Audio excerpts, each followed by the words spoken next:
and would only embolden Hamas. His government says with or without British arms, Israel will fight and win its war. Damien Grammaticus, BBC News, Westminster. Well, I'm joined now by Phil Rosenberg, who is President of the Board of Deputies of British Jews. Thanks for being with us. What's your response to the decision by the British government? Well, the timing of the decision could hardly have been worse. Yesterday, Israel was burying 4 young people who had been kidnapped from a music festival like Glastonbury or Reading, held for 11 months in the Hamas terrorist organisation's dungeons, forced to film videos begging for their lives and then machine gunned to death.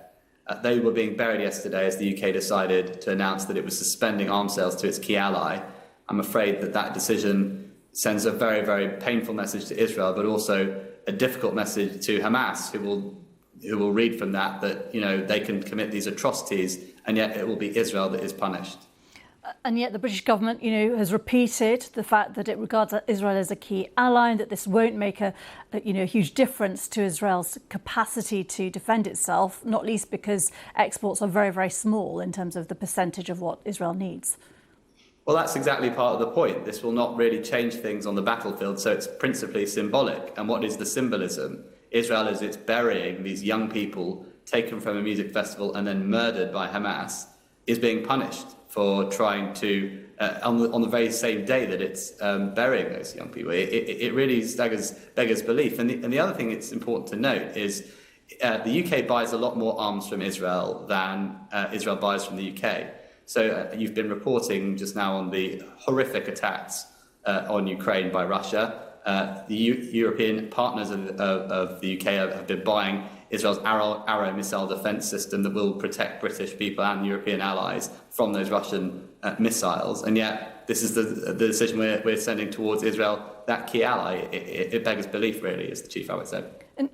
In terms of the government assessment, they say that it was based on 3 key areas: humanitarian, treatment of detainees and conduct of hostilities. And just on the humanitarian question, for example, they say they conclude Israel hasn't fulfilled its duty as occupying power to ensure that aid supplies, I'm sure they mean essential to the survival of the population of Gaza, are reaching. So that is one set of criteria they've looked at. Would you accept that?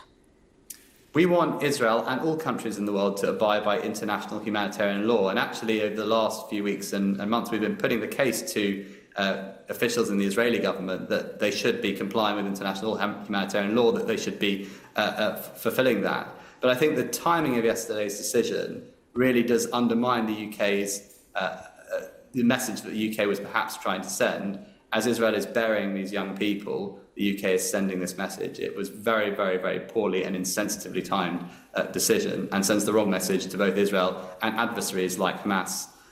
We've also heard that the White House, for example, is concerned about the decision. Obviously, they're exposed. So there's a problem with the way that the UK is positioning itself geopolitically. Our allies will wonder whether the UK will stand by their sides, and our adversaries will see that when they commit atrocities, it will be our allies that are punished. Just briefly, if I can, we're showing pictures of from Israel, and obviously there have been many people out on the streets protesting, including families of those still held hostage, asking the government now there to focus on the return of the hostages and to get a deal.